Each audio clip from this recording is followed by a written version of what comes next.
티와 들보 비유. 마태복음 7장 1절에서 6절 말씀입니다. 비판을 받지 아니하려거든 비판하지 말라. 너희가 비판하는 그 비판으로 너희가 비판을 받을 것이요 너희가 헤아리는 그 헤아림으로 너희가 헤아림을 받을 것이니라. 어찌하여 형제의 눈 속에 있는 티는 보고 내 눈 속에 있는 들보는 깨닫지 못하느냐.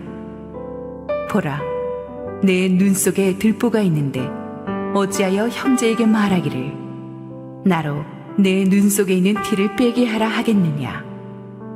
외식하는 자여, 먼저 내 눈 속에서 들보를 빼어라. 그 후에야 밝히 보고 형제의 눈 속에서 티를 빼리라. 거룩한 것을 개에게 주지 말며 너희 진주를 돼지 앞에 던지지 말라. 그들이 그것을 발로 밟고 돌이켜 너희를 찢어 상하게 할까 염려하라. 할렐루야. 우리 하나님께 감사와 영광의 박수 올려드리겠습니다. 우리 함께 한번 기도하시고 하나님 말씀 보겠습니다. 사랑하는 아버지, 은혜를 감사합니다.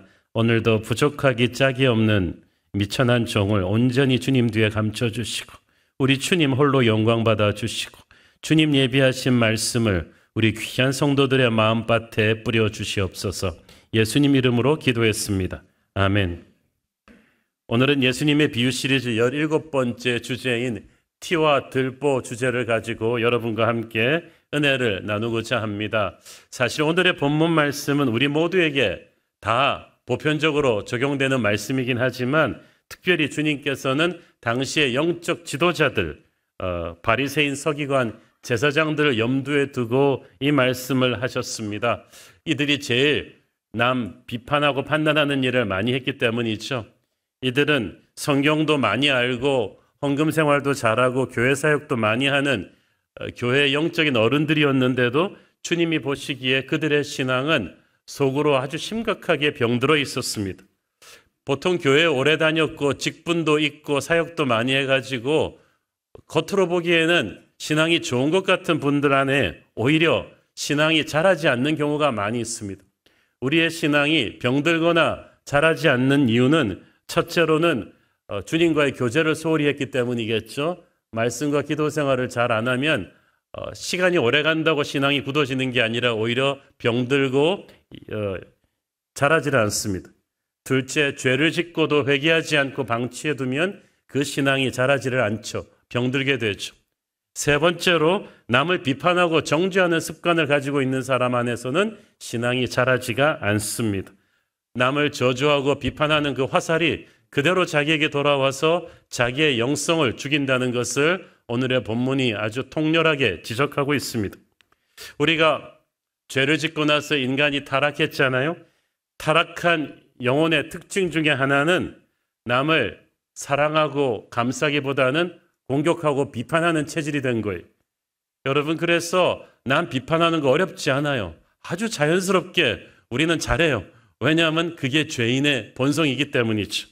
그러나 예수님을 믿고 나면 그게 뭔가 잘못된 것이라는 것을 성령께서 점점 깨닫게 하십니다. 성경은 왜 우리에게 비판하지 말라고 합니까? 첫째, 이 비판의 칼은 반드시 우리에게 부메랑처럼 돌아오기 때문입니다. 1절 읽습니다. 비판을 받지 아니하려거든 비판하지 말라. 이 참 희한합니다. 비판을 받지 아니하려거든 비판받을 짓을 하지 말라. 이렇게 돼야 될 것 같은데 그게 아니라는 거죠. 내가 아무리 잘 살아도 비판을 받습니다. 특히 비판을 하는 사람에게는 비판이 반드시 옵니다. 옳은 이야기라도 여러분, 남한테 비판당하는 거 기분 좋지 않죠? 누구도 비판당하는 거 좋아하는 사람 없어요. 여러분 중에 혹시 누가 자기 비판하는 얘기 듣고 어이 기분 좋아, 속이 시원하네, 아 기뻐 이러는 분이 있다면 정신병자죠. 비판을 받는 걸 기분 좋아하는 사람이 누가 있겠어요? 그래서 주님께서 너 비판받는 거 싫지? 그러면 너도 남 비판하지 마. 네가 받고자 하는 대로 남을 대접해야 하는 거야 라는 취지로 말씀하신 거예요. 제가 오래전에 한 방송사 PD분한테 들은 얘기인데 이분이 방송국에 처음 입사했을 때 방송국은 크고 작은 회식이 많잖아요. 그런데 회식에서 특징이 다들 화장실을 잘 안 가려는 것이었다고 합니다. 왜냐하면 화장실을 간 사이에 그 사람 욕하는 걸 너무 많이 봐가지고 다들 두려워서 최대한 참는다는 거예요. 갔다 올 때도 거의 한 20초 안에 총알같이 갔다 오고, 그리고 회식이 끝나고 2차, 3차를 왜 굳이 다 따라가는가 봤더니 2차, 3차를 빠지면 또 그 사람을 도마에 올려가지고 막 또 비판을 하기 때문에 마지막까지 같이 있다가 축복하며 서로 헤어져야 된다는 것이죠. 왜냐하면 자기 뒤에서 험담하는 게 싫다는 거예요. 저는 그 말을 듣고 참 웃음이 나오면서 그게 인간이구나라는 생각이 들었습니다. 여러분, 비판 많이 하는 사람 치고 자기를 향해 쏟아지는 비판에 대해서 너그러운 사람을 본 적이 있습니까? 저는 한 번도 본 적 없습니다. 남 욕 많이 하는 사람은 자기한테 대해서 누가 뭐라고 한마디 하면 아주 발끈해요. 저는 야당 때 그렇게 정부 여당 공격하던 정치인들이 자기가 정권 잡고 나면은 자기를 향한 이만큼의 비판도 견디지 못하고 막 분노하는 모습을 보면 막 웃음이 납니다. 이게 인간의 모순이, 자기 모순이죠. 영적인 법칙은 분명합니다. 2절, 너희가 비판하는 그 비판으로 너희가 비판을 받을 것이요, 너희가 헤아리는 그 헤아림으로 너희가 헤아림을 받을 것이니라. 얼마나 무섭습니까? 이게 손가락질 법칙인데요, 한 손가락으로 남을 향하면 나머지 손가락 4개는 반드시 자기에게 돌아오는 거예요. 그러니까 여러분이 남을 비판한 것 한 4배 정도는 여러분도 비판을 다시 받게 될 것입니다. 그것이 비판하는 입술을 가진 사람에게 주는 하나님의 심판 중에 하나입니다. 여러분이 남을 비판하면 그 말 듣는 사람들이 같이 여러분 동조해 주는 것 같죠? 여러분 뒤에서 여러분을 비판하는 사람들이 4배는 늘어나게 될 거예요. 그리고 비판하는 사람 주변에는 진정한 친구가 없어요. 누가 사람 없을 때 남 비판하는 사람 옆에 있고 싶어 합니까? 외로워질 것입니다. 시편 109편 17절 18절을 보세요. 그가 저주하기를 좋아하더니 그것이 자기에게 임하고 축복하기를 기뻐하지 아니하더니 복이 그를 멀리 떠났으며 또 저주하기를 옷 입듯 하더니 저주가 물같이 그의 몸속으로 들어가며 기름같이 그의 뼛속으로 들어갔나이다. 아멘. 여러분, 제가 목회자로서 여러분의 인생에 굉장히 중요한 그 어드바이스를 하나 드린다면 저주는 반드시 자기에게 돌아온다는 사실이에요. 자기뿐 아니에요. 여러분의 자녀에게까지 돌아옵니다. 그러므로 여러분 부모로서 자녀에게 위대한 영적인 유산을 물려주고 싶으면 비판하는 입술을 지금부터 멈추세요. 저는 그래서 저주는 반드시 그 사람이 그걸 뱉은 그 사람에게 돌아간다는 걸 알고 있기 때문에 여러분, 누가 여러분에게 억울한 저주를 하고 비판을 하면 오히려 그를 불쌍히 여기십시오. 우리가 성령 충만하고 지혜롭고 여러분을 사랑하는 사람의 조언은 깊이 새기고 들어야 되지만 다른 근거 없는 억울한 비판들에 대해서는 신경도 쓰지 마세요. 그 독한 말들은 그걸 뱉은 그 사람에게 그대로 돌아가고 있다는 것을 알고 오히려 그를 불쌍히 여기기를 바랍니다. 우리는 그런 데서부터 자유해야 돼요. 우리는 또 왜 비판하지 말아야 합니까? 인간이 모두 죄인이고 불완전하기 때문이에요. 남을 비판한다는 말을 영어 성경에 judge라고 하죠. 그 판단한다는 뜻이. 그런데 우리의 판단이 100% 옳지가 않아요. 우리가 보고 듣고 읽는 것에 오류가 있을 수 있고 또 정확한 정보를 들었다 할지라도 그것을 해석하는 게 틀렸을 수가 있어요. 우리가 자라온 배경과 이런 가치관의 제약을 받기 때문에 우리가 지금은 철석같이 옳은 것이라고 믿는 게 나중에 보면 아닌 게 많아요. 예를 들어서 중세기 때는 전부 태양이 지구를 중심으로 돈다고 믿었잖아요. 그래서 지구가 태양을 돈다고 주장하는 사람들은 전부 다 그 이단이라고 교회에서 막 핍박을 했었어. 지금은 그게 다 아닌 줄 알잖아요. 얼마나 부끄러운 일입니까? 우리가 함부로 남 비판하면 안 되는 까닭은 모든 사람에게는 모르는 각자의 사정이 있기 때문이에요. 자녀는 자기가 부모 돼보기 전에는 절대 이해 못하는 것이 있고요. 부모도 이 시대를 살아보지 않고는 이해 못하는 우리 자녀들의 딜레마가 있습니다. 직원은요, 아무리 고위 임원이라도 자기가 사장 돼보기 전에는, 치킨 가게 사장이라도 돼가지고 월급 줘보기 전에는 절대 이해 못하는 것들이 있어요. 의사도요, 자기가 환자 돼본 의사들은 환자 대하는 게 다릅니다. 이해하는 게 다른 거예요. 여당은 자기가 야당 돼보기 전에는 겸손을 몰라요. 야당도요, 자기가 여당 돼보기 전에는 이해 못하는 책임자의 갈등이 있는 거예요. 그러므로 우리 모두가 내가 이해 못하는 점들이 있다는 걸 인정을 해야 돼요.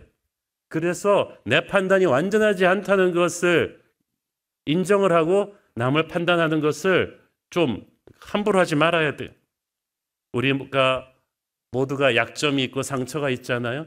그걸 볼 때 우리 모두 각자 나름대로 최선을 다했는데도 어쩔 수 없는 사정이 있었다는 것을 조금 이해를 해줘야 돼요. 한번 어떤 분이 저한테 목사님, 이혼한 경력이 있는 사람은 교회에서 목사 장로하면 안 되는 거 아니에요? 저는 그분한테 그렇게 말했습니다. 물론 크리스찬이 이혼은 하지 말아야 되지만 여러분, 집사님 그 신실하신 분이 왜 이혼하지 않으면 안 되었는가 그 사정을 한번 깊이 들여다본 적이 있습니까? 저는 목회 생활을 30년을 하면서 정말 많은 성도들의 케이스를 상담하면서 기가 막힌 이혼 케이스들을 많이 봤습니다. 술 주사가 너무 심하고 아내 때리는 것이 일상화된 남편과 그 남편을 오히려 옹호하는 시어머니 밑에서 몇 년을 살아온 그 며느리를 보면서 또 중독에 가까운 명품 소비와 남편을 향한 폭언을 수시로 하는 아내를 견디다 못한 그 남편을 보면서 너무나 신실하고 좋은 분들이고 크리스찬으로서 이혼하지 않으려고 발버둥 치다가 어쩔 수 없이 피눈물을 흘리며 이혼하신 케이스들을 보았습니다. 그걸 현장에서 보면서 이분들도 결혼을 지켜보려고 나름 피나는 노력을 했는데 정말 힘들었겠구나. 내가 입장이 바뀌어서 우리 가족이 저렇다고 해도 이걸 안 하고 버틸 수 있었을까라는 생각이 드는 경우가 많았어요. 그러니까 여러분, 속사정을 정확히 알지도 못하고 지금 현재 상황만 보고 남을 함부로 판단하고 정죄해서는 안 돼요. 그리고 저는 아까 교회에서 이혼하신 분들이 목사 장로 돼도 되느냐? 저는 지금의 신실한 인품과 하나님을 향한 몸부림과 하나님의 은혜가 있다면 문제가 없다고 생각합니다. 수년 전에 돌아가셨지만 미국 남부에 제가 존경하는 한 목사님이 1950년대에 이혼을 했어요. 정말 어쩔 수 없는 사정으로 이혼을 했는데 그 당시 남부의 보수적인 그 교회 분위기에서 젊은 목사가 이혼했다는 것은 사회에서 매장되는 거예요. 좋은 글씨가 딱 박혀가지고 교단에서도 축출당하고 이분 너무 힘들었어요. 그렇지만 이분은 겸손하게 하나님 앞에서 회개하고 거듭나면서 다시 믿음의 자매랑 만나서 재혼을 하고 신실하게 작은 교회를 목회를 시작했는데 얼마나 모범적인 가장으로 아내와 아이들을 건사하고 신실하게 목회했던지 이분은 수십 년이 지나서 굉장히 존경받는 목회자로 돌아가셨습니다. 그 아들은 지금 세계적인 목회자예요. 그 설교를 제가 지금도 듣고 은혜 받고 있어요. 그래서 한때 이혼한 목사라고 해서 그들을 손가락질했던 분들이 수십 년이 지난 지금은 미국이 가장 존경하는 회복의 은혜가 있는 목사님 중에 하나라고 칭송하는 거예요. 그러니까 여러분, 얼마나 하나님의 회복의 은혜가 큽니까? 그것을 우리가 서로에게 믿고 함부로 단죄할 일이 아니라는 거죠.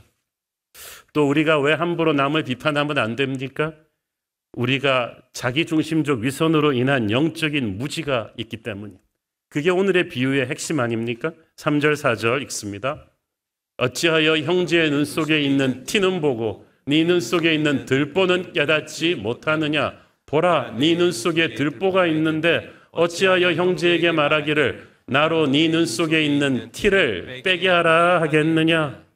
여기서 티는 정말 좁쌀보다도 작은 한 조각이라는 뜻이고 들보는 집 지을 때 지는 통나무 그 대들보 있죠. 거기서 나온 게 들보예요. 사이즈가 상대가 안 되죠. 티하고 들보는 뭐 한 수천 배 차이가 납니다. 그 말은 무슨 말이야? 너 네 형제의 눈 속에 있는 티가 대단한 문제라고 생각해? 네 눈 속에 있는 들보는 그거보다 수천 배 큰 문제야. 네가 지금 자기 중심적인 위선으로 보니까 네 문제의 심각성을 몰라서 그렇지 지금 네가 보고 있는 형제 문제보다 네가 더 심각한 상태라고 하나님께서 말씀하시는 거예요. 영적인 주제 파악을 하라는 거죠. 정말 그래요. 우리가 다른 사람 문제는 정말 똑똑하게 보지만 자기 자신에 대해서는 너무 무지해요. 왜? 양심의 화인을 맞아서 그래요. 영의 거울을 가지고 자기를 데려다 보면은 너무나 회개할 게 많아요. 나는 회개할 게 없다. 죄가 없어서가 아니라 영적으로 무지해서 그런 거예요. 그런데 여러분이 예수님의 보혈의 은혜를 제대로 체험하고 나면, 성령의 역사를 체험하고 나면은요, 입술에 있는 바람에도 괴로워하게 돼 있어요. 자기의 죄 문제를 가지고 회개하기에 바빠서 남의 문제 함부로 얘기할 수 없어요. 여러분, 남의 집의 문제 함부로 얘기하지 마세요. 여러분의 아이는 아무런 문제 없다고 어떻게 장담할 수 있습니까? 다른 교회 비판 함부로 하면 안 됩니다. 우리 교회도 우리가 모르는 연약한 점이 많기 때문입니다. 제가 최근 어떤 식당에서 식사를 하다가 식당 주인이 틀어놓은 드라마를 어쩔 수 없이 함께 밥 먹으면서 시청할 수밖에 없어요. 저는 좀 스포츠나 다른 걸 보고 싶은데 이분이 너무 심취해서 보고 있어가지고 그 드라마 내용을 보니까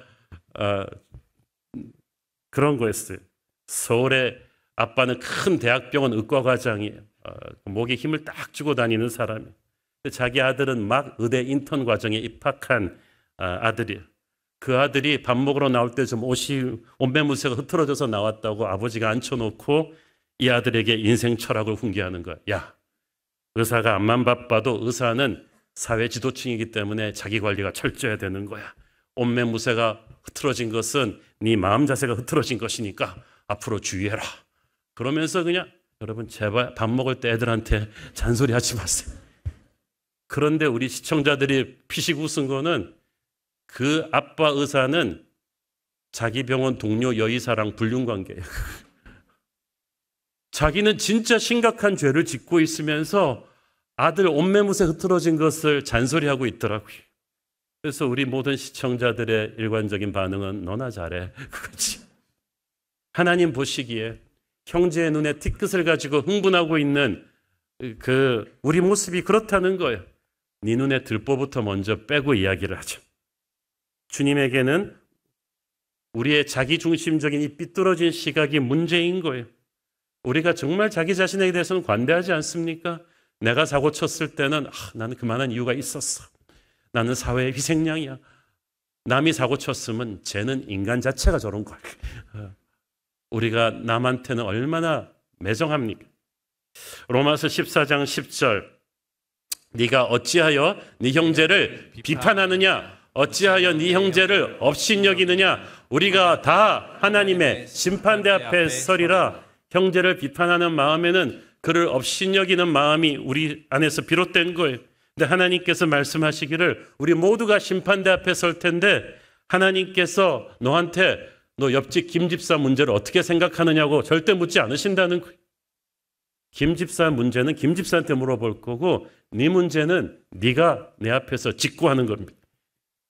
그러므로 우리는 남의 일을 가지고 떠들 계제가 아니에요. 결국은 주님이 판단하실 것입니다. 여러분 교회 안에서도 그렇습니다. 세상은 그렇다 쳐도 교회 내에서도 우리가 비본질적인 문제들을 가지고 형제끼리 비판하지 말아야 합니다. 여러분 하나님의 자녀에게 있어서 좋은 교회에 몸담고 기쁘게 신앙생활 하는 것보다 더 큰 축복은 없어요. 이런 좋은 교회는 그렇지만 그냥 하늘에서 떨어지는 게 아닙니다. 물론 하나님의 은혜로 세워지죠. 그렇지만 우리가 노력해서 그 은혜를 담을 그릇을 만들어야죠.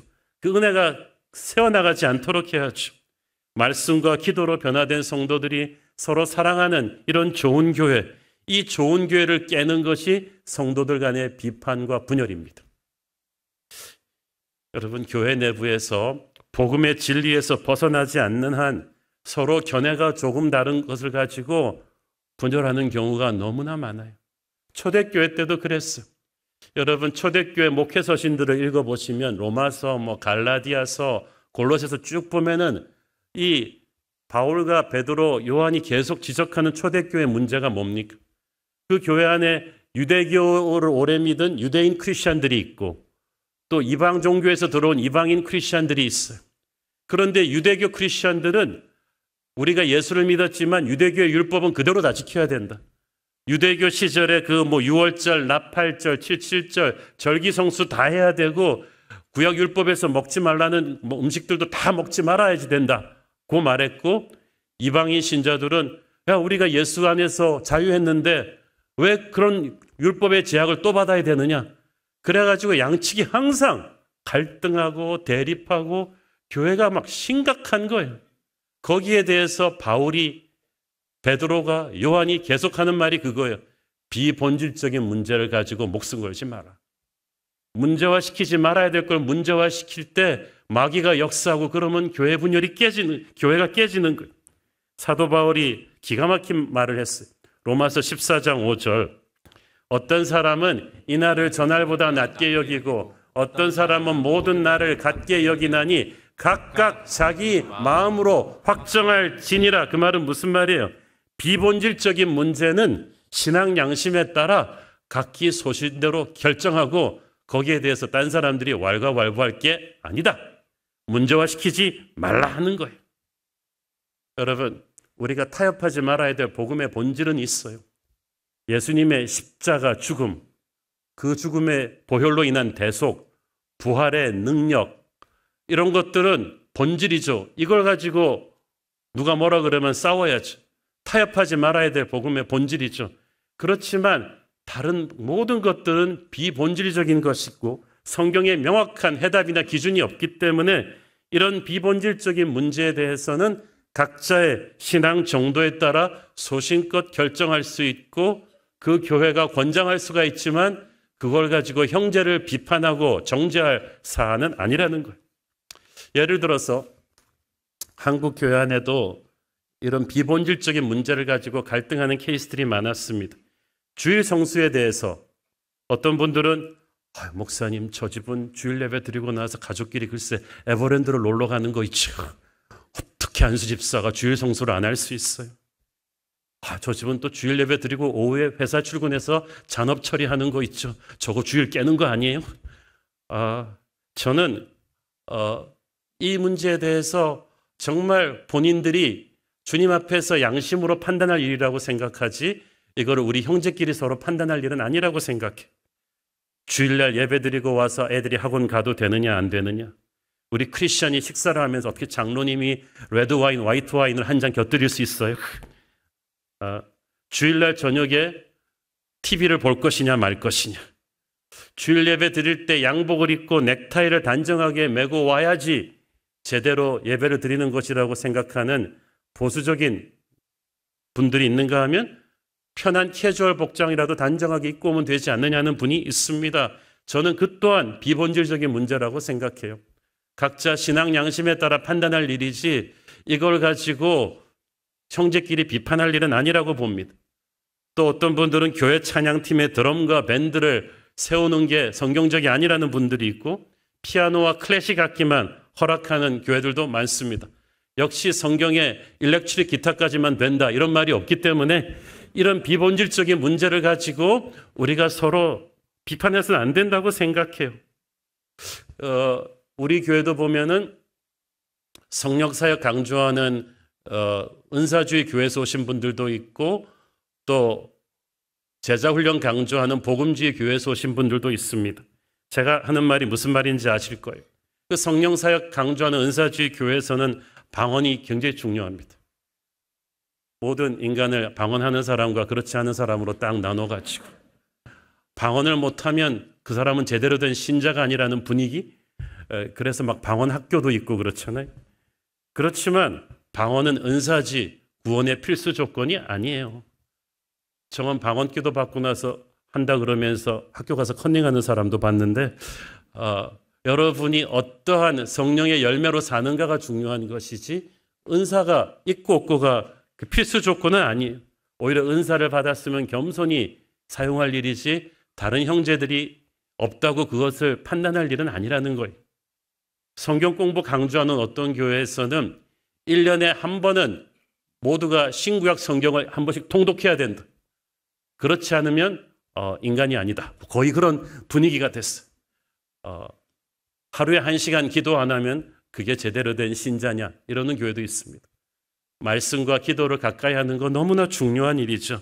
그렇지만 그걸 가지고 서로를 평가하는 잣대로 삼고 함부로 비판하는 것, 이것은 하나님의 뜻이 아니라는 건 저는 확신할 수가 있습니다.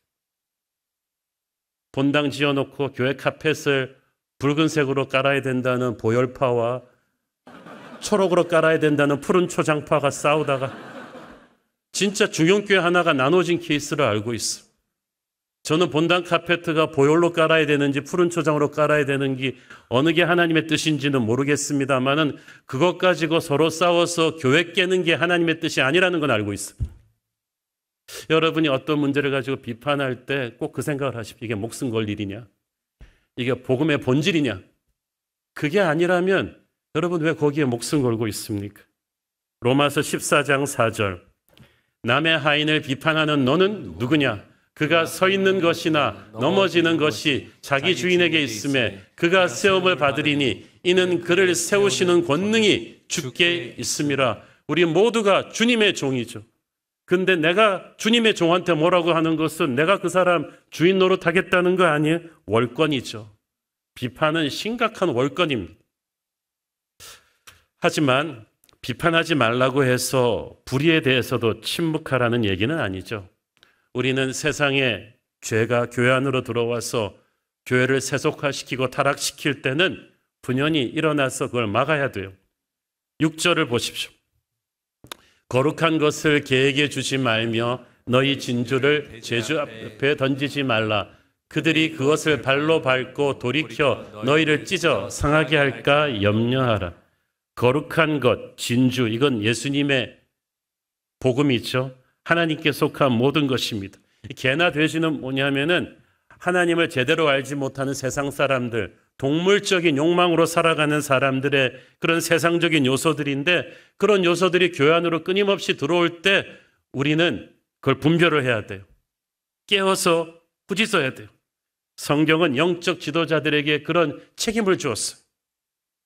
교회 안에서 사람들이 도둑질하고 거짓말하고 간음하고 이단 사상을 퍼뜨리고 교회 질서가 어지러워지는데도 비판하지 말아야 된다고 하면서 영적 책임자들이, 지도자들이 영적인 질서를 잡지 않는다면 교회는 무너져 내릴 것입니다. 성경에 나오는 나단 선지자도 절대 권력자 다윗의 죄를 책망했잖아요. 그래서 다윗의 아름다운 회개가 있었던 거예요. 16세기 마틴 루터가 로마 교황청의 타락을 책망하지 않았더라면 교회는 계속해서 세속화되어서 넘어졌을 거예요. 하나님이 영적 권위로 세워주신 사람들이 있어요. 교회 목사, 장로, 순장님들 영적인 권위자들이죠. 가정의 부모가 영적인 권위자죠.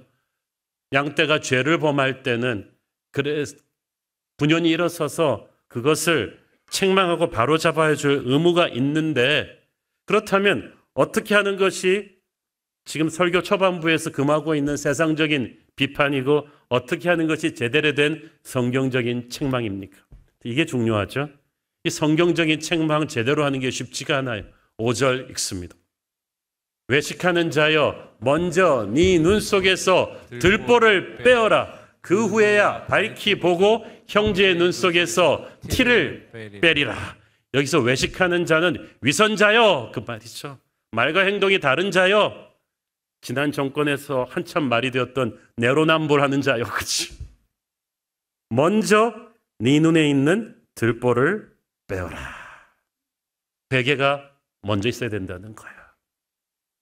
우리 자신의 뼈아픈 회개가 먼저 선행돼야 된다는 거예요. 그래야 밝히 본다. 영적인 눈이 열린다는 거죠. 그래야 예수님의 눈으로 분별하고 예수님처럼 제대로 책망할 수가 있다는 뜻입니다. 회개가 중요합니다. 내 죄를 철저하게 회개할 때 십자가의 보혈이 나를 완전히 씻어내는 경험을 할 때 우리는 비로소 영의 눈이 열리는 거예요. 그전에는요, 결코 다른 형제의 잘못을 책망하지 말라는 거예요. 많은 부부들이 부부싸움을 할 때 서로에게 옳은 지적을 한다 할지라도 상처를 주는 까닭이 뭐예요? 자기 회개가 없이 남의 잘못부터 사과하라고 끝까지 하니까 똑똑한 엘리트 부부일수록 부부관계가 해결이 되질 않아요. 내가 죽는 게 없으니까. 방금 언급한 마틴 루터만 해도 로마 교황청의 잘못을 지적하기 전에 자기 자신이 주님 앞에 자기도 사제였기 때문에 얼마나 눈물로 회개하고 십자가의 보혈 앞에서 깨어지는 눈물의 참회록을 썼는지 모릅니다. 기독교 역사에 한 시대의 죄를 꾸짖고 교회를 새롭게 한 모든 영적인 거장들이 그랬어요. 그들이 세상의 죄를 질타하기 1시간을 하기 위해서 10시간은 자기를 먼저 하나님 앞에 부수는 그런 회개가 있었던 거예요. 이게 예수님께서 위선자들하고 말씀하신 게 영적 지도자들이에요. 왜냐하면 영적인 지도자들은 남의 잘못을 책망해야 되는데 제대로 책망하기 위해서는 우리 자신이 회개해야 되는 거예요. 회개가 없이 남을 꾸짖으면 위선자라는 거죠. 우리 부모들이 왜 자식들에게 책망할 때 권위가 없나요?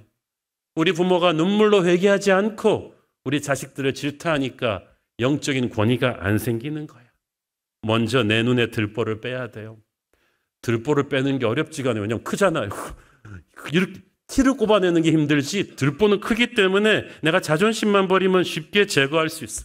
내가 내 눈에 있는 들보를 제거하잖아요. 그럼 그걸 지켜보던 옆에 형제가 너무 감격해서 울다가 자기 눈에 티가 쏙 빠지는 거지. 결국 변화의 시작은 바로 나부터다.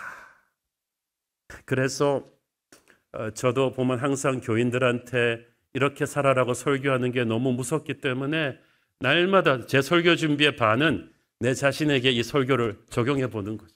내가 우리 교인들한테 뭐라고 말할 자격이 있는가? 우리 부모들이 아이들한테 한마디 하기 전에 꼭 돌아보십시오. 내가 우리 아이 앞에 이런 말을 할 자격이 있는가? 그리고 영적으로 회개하고 고민하고 눈물로 기도하고 한다면 여러분의 말에 권위가 실릴 것입니다.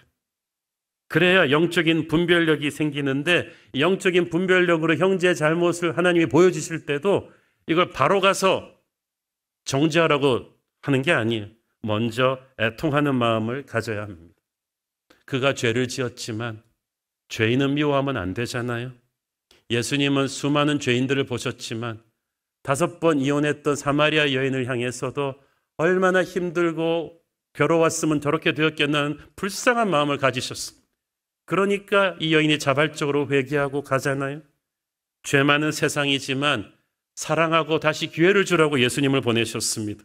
그래서 또 예수님이 우리를 세상에 남겨주신 것도 그거예요. 남편도 아내도 우리 애들도 직장 동료도 비판의 대상이기 전에 사랑의 대상입니다. 판단은 하나님만이 하시는데 누구도 하나님이 되려고 해서는 안 돼요. 여러 가지 잘못들을 하나님이 분별하게 해주실 때 우리는 비판하는 마음 전에 애통하는 마음을 가져야 합니다. 불의를 방관하거나 죄를 타협하라는 게 아닙니다. 그저 그들도 인간이지만 몸부림치다가 실수하고 잘못됐다는 것을 불쌍히 여겨주라는 거예요. 잘못했으면 나도 그랬을 수도 있다는 것. 저게 우리 가족의 일일 수도 있다는 것을 깨닫고 그가 그런 처지까지 가게 된 것을 안타깝게 생각하는 것. 그리고 그의 눈물을 닦아주고 위에서 기도해 줍니다. 그러면 그 사람이 변합니다. 흙탕물을 맑게 하기 위해서 흙탕물을 아무리 휘저으면 더 악화가 되죠. 가만둬야 돼요. 그리고 맑은 물을 계속해서 흘려보내줘야 돼요. 상대에게 보이는 허점은 은혜의 강물이 흘러들게 하고 기다려줘야 돼요. 하나님께서 우리에게 그 사람의 잘못을 보여주는 영적 분별력을 주실 때는 그를 불쌍히 여기고 그를 위해 기도하게 하기 위함이지 비판하게 하기 위함이 아닙니다. 만약 여러분이 남의 잘못을 보면서 나는 저 사람처럼 악하지는 않아 그렇게 생각하고 있다면 그건 마귀가 준 생각이에요. 오히려 그들을 위해서 저 사람이 나일 수도 있었구나, 내 가족일 수도 있었구나라는 생각에 그를 위해서 눈물을 흘리고 중보하기 시작할 때 여러분에게 영적인 권위가 생기는 거예요. 그래서 영적인 분별력이 생겼다는 것은 내 영적인 중보기도의 책임이 커졌다는 거예요. 하나님께서 그 사람을 옳게 만드실 때까지 내게 기도를 시키실 거예요. 그리고 나의 기도를 통해서 회복의 강이 흐르게 하실 줄로 믿습니다. 우리가 또 제대로 영적으로 회개하고 제대로 영적인 분별력을 가지고 그를 애통하게 여기며 기도한 뒤에 이제 그를 책망할 때도요, 사랑 안에서 진리를 말해야 돼요.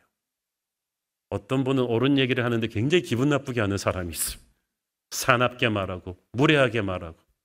근데 여러분 꼭 입장을 바꿔서 생각해 보세요. 누가 여러분의 잘못을 옳은 말이라 할지라도 고쳐줄 때 그렇게 사납게 말하기를 원하십니까? 그게 아니라면 좀 더 지혜롭게, 좀 더 고민하면서 말씀하셔야 돼요. 참, 정리해보니까 제대로 비판하는 거 참 힘들죠. 이 힘든 걸 뭐하러 합니까? 안 하고 말지. 오직 성령만이 우리를 그래서 비판하실 수 있는 유일한 분이십니다. 그분만이 가장 지혜롭고 가장 온유하게 우리 문제를 드러내시고 상처 없이 치유하실 수 있는 분이십니다. 그래서 성령이 흐르도록 해야 돼요. 자꾸 내가 손을 대면 안 되는 거예요. 함부로 인간적인 비판을 하는 사람은 성령이 할 일을 가로채는 사람들이고 그러면 공동체가 무너지게 돼요. 여러분도 비판당해봐서 얼마나 괴로운지 알지 않습니까? 여러분의 험담, 남이 했다는 얘기 건너서라도 들으면 얼마나 가슴 아파요. 특히 여러분이 믿었던 사람들이 여러분 뒤에서 그 비판할 때 비판의 말은 사람을 변화시키는 게 아니라 그 사람을 기를 죽이고 힘을 빼버립니다. 그의 마음에서 기쁨이 사라지게 하고 괜히 방어 본능만 막 자극을 하죠. 이것은 성령께서 원하시는 일이 아닙니다. 여러분 주변에 가장 가까운 사람들부터 오늘부터 비판하지 말고 격려하십시오. 불쌍히 생각하세요. 여러분 자녀를 위해 기도하는 시간보다 잔소리하고 비판하는 경우가 더 많다면 오늘부터 우리 회개합시다. 우리 부모는 우리 자녀한테 그렇게 잔소리할 만큼 우리도 하나님 앞에 올바르지 않습니다. 우리 부모가 하나님 앞에 깊이 회개하고 아이들을 향한 비판의 입술을 줄여야 됩니다. 여러분의 남편, 아내도 비판하지 말고 격려하십시오. 영적인 지도자들도 비판하지 말고 격려하십시오. 여러분의 마음속에 성령께서 역사하실 것입니다. 우리가 왜 비판하지 말아야 됩니까? 하나님이 비판의 영을 싫어하십니다. 루시퍼가 하나님 비판하다가 천사의 자리에서 마귀로 떨어졌잖아요. 하나님은 인간을 비판하고 심판하고 지옥에 넣는 거 좋아하지 않으세요. 오직 싫어하시면 독생자 예수 그리스도를 보내셔서 그를 죽이시고 우리를 살리셨겠어요. 우리를 비판하고 심판하고 죽이시기 싫으신 거예요. 우리는 하나님의 이런 마음을 알아야 돼요. 그렇기 때문에 여러분이 형제를 비판할 때 있잖아요. 이건 100% 확실합니다. 여러분 안에 성령께서 탄식하시고 근심하십니다. 여러분 형제를 마구 비판하고 난 뒤에 집에 오는 길에 성령의 기쁨이 충만해진 적이 있었습니까? 하늘의 평안이 가득했나요? 그런 성령은 없어요. 성령께서는 비판의 영을 싫어하십니다.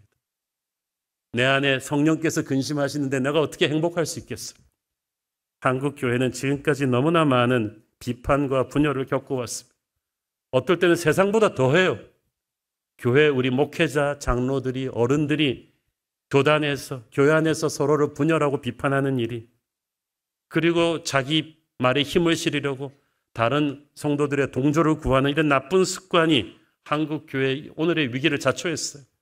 이렇게 비판하게 되면 분열하게 되고 그러면 성령의 임재가 떠납니다. 그런 교회는 은혜가 쌓일 수가 없고 부흥이 있을 수가 없죠. 교회는 세상과 달라야 돼요. 서로의 잘못을 품어주고 사랑해주는 피난처와도 같은 곳이어야만 합니다. 사람 없는 데서 뒷담화하고 그래서 화장실 안 가려고 서로 참고 비판하고 공격하는 일을 우리는 세상에서 신물나게 겪었어요. 그걸 교회에서 다시 겪자는 말이에요. 교회 와서도 똑같은 일을 당한다면 누가 견딜 수 있겠습니까? 교회만은 은혜에 숨 쉴 수 있는 공간이 있어야 돼요. 서로의 허물을 보면서도 용서하고 사랑할 때 하나님께서 우리 안에 놀라운 일을 행하실 것입니다. 요한일서 4장 12절 어느 때나 하나님을 본 사람이 없으되 만일 우리가 서로 사랑하면 하나님이 우리 안에 거하시고 그의 사랑이 우리 안에 온전히 이루어지느니라. 하나님이 우리 안에 거하시지만 온전히 충만하게 거하시기 위해서는 그의 능력과 축복을 120% 누리기 위해서는 서로 사랑해야 돼요.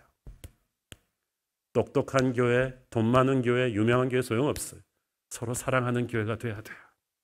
지금 온 나라가 완전히 이렇게 분열되어 있을 수가 없어요. 서로 비판하고 정죄의 영이 가득합니다. 이 상황을 정부나 언론이 해결할 수 없죠. 아니, 오히려 그 사람들이 지금 이 상황을 더 악하게 끌고 가고 있죠. 우리 자녀들 앞에 지금 어른들이 고개를 들 수가 없어요. 나라가 이렇게 힘든데 이렇게 분열되어 있단 말이에요. 세상의 영이 그래요. 비판의 영이에요. 대책 없는 미움과 비판으로 서로 멸망으로 달리게끔 만들어놨어요. 이 분열된 나라를 치유할 수 있는 힘은 교회밖에 없어요. 제가 볼 땐 교회밖에 없어요. 교회가 그리스도의 사랑으로 성도들끼리 먼저 비판의 입술을 멈추고 서로 사랑하는 걸 보여줘야 돼요. 약점을 드러내는 게 아니라 덮어주고 불쌍히 여기며 서로 격려하는 모습을 보일 때 비로소 이 미움과 분열로 점철된 세상을 치유할 수 있는 힘이 교회로부터 나오는 것입니다. 저는 이 찢기고 상한 이 나라를 고칠 수 있는 힘은 서로 사랑하는 교회밖에 없다고 믿습니다. 우리가 서로 사랑하면 세상이 변할 것입니다. 기도하겠습니다. 주님 은혜를 감사합니다. 우리 눈에 있는 들보 같은 잘못은 보지 못한 채 형제의 눈에 있는 티를 비판하고 지적했던 우리의 모습을 회개합니다. 우리의 배우자와 우리의 자녀들을 향해서 그들의 잘못을 비판하는 일은 잘했지만 내가 먼저 회개하고 주님 앞에서 무릎 꿇는 일은 적었던 것을 회개합니다. 우리가 마귀에게 놀이터가 되었던 것을 회개합니다. 주님, 우리 안에 있는 성령께서 비판하는 심령을 얼마나 싫어하시는지를 알았습니다. 오늘부터 결단하고 비판의 입술을 닫고 형제를 사랑하게 하옵소서. 예수님 이름으로 기도했습니다. 아멘.